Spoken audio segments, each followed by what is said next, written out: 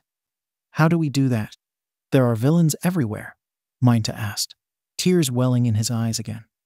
We could always go back into the water, Deku supplied. Both of his classmates looked at him curiously. We know there aren't any more villains there, and it would lead us almost straight to the middle of the facility. I'd say there is only a 500-meter sprint until we could get to the steps. It's probably our safest option. Can you even swim now? I'd prefer not to. Deku grinned wryly.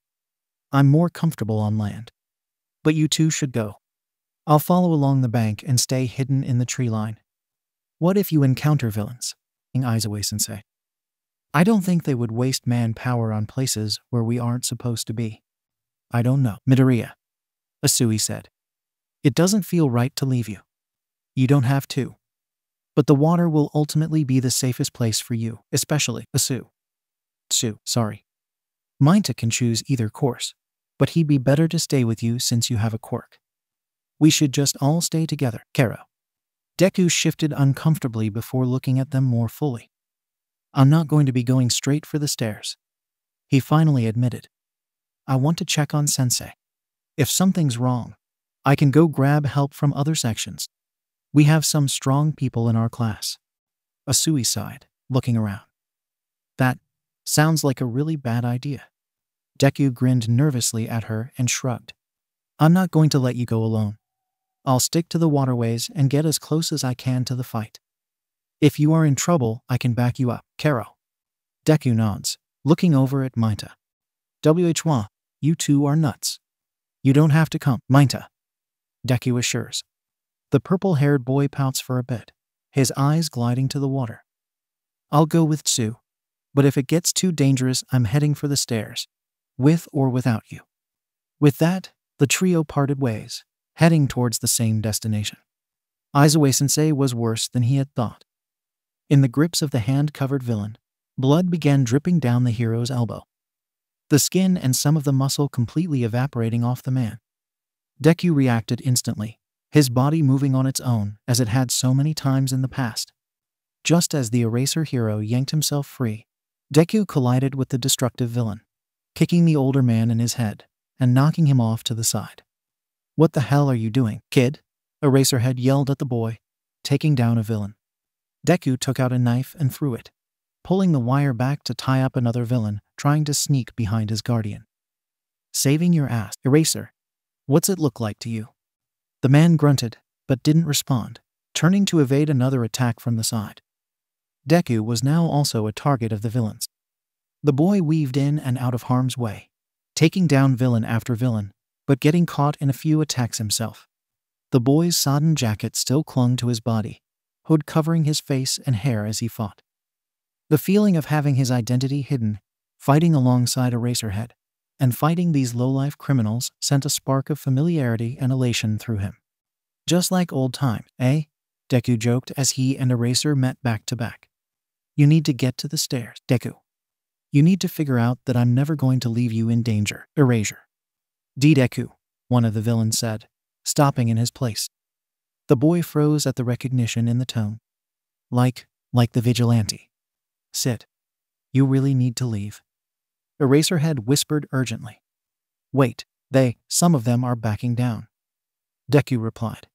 Many of the villains were, in fact, backing off. Looking around confused at the words. Multiple sets of eyes landed on the small boy, standing by the underground hero. Holy sit.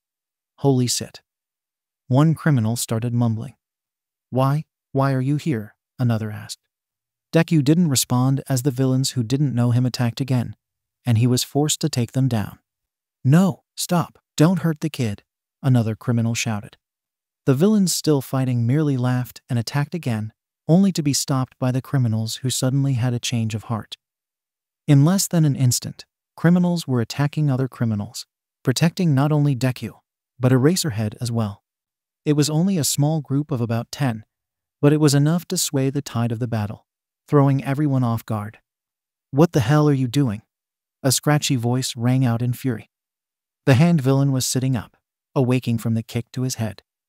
The man started scratching at his neck frantically as he took in what was happening. You all have debts to pay. This was your one way to be let out and you betray me, he screeched. I'll end you. I'll end each and every one of you traitors. The hand villain turned to the giant black, bird-beaked villain to his side and smirked. Run, Deku. Sit, kid. You aren't supposed to be here, one of the men said. Deku had to do a double take as one of Kyoya's older twin brothers stood before him. Deku could never tell which was Kai and which was Kei. But Kyoya had gotten a scholarship. Why were her brothers here if things were going well? Were both brothers here or just the one? What debt did they have left to pay? Kyoya would kick his ass if she found out thus. She must not know. Namu. Kill the traitors. The hand villain laughed out manically. Before Deku could even blink, the muscled creature had converged on the man in front of him. A punch to the neck, crumpling the criminal who had once been Deku's responsibility. Kai, another voice called. So, both brothers were here. And Kai had just been hurt. No, killed. Kai had just been killed and Kei was next, and this was wrong. This was wrong. The bird-beaked monster turned towards his next victim, and Kei, too, felt Kyoya had. She was all alone now. All alone. Deku glared up towards the hand villain, standing quickly to begin an attack. Halfway to the lead villain, a large Gorlisk man grabbed onto Deku's arm and swung him through the air, tossing the kid back into the main horde. Deku rolled with the fall, hopping back up onto his feet, crouched low. In an instant, a hand was tentatively placed on his back. Deku spun quickly to be greeted with a familiar sight. The meek man was shaking, hand outstretched and tears running down his face. His face was gaunt and skin a sickly gray shade. Seichusen, Deku whispered as he saw the man. Seichusen was twitching in place, eyes wide as he looked at the boy. He took another step and grasped onto Deku's green rabbit hoodie, pulling the cap down off of his head to view the boy's face. Deku, working strong to control himself from physically lashing out at the man. But Seichusen didn't even flinch. Please, forgive me, the man said, taking a step closer, hand coming up to touch Deku's face. Deku didn't even think to move back, shock permitting the man to touch him, which caused a strange zap to travel his body. Seichusen backed away then. The kid is hurt. Aim for his right ankle. He's weak in the shoulder as well. Hairline fracture in one of his left ribs.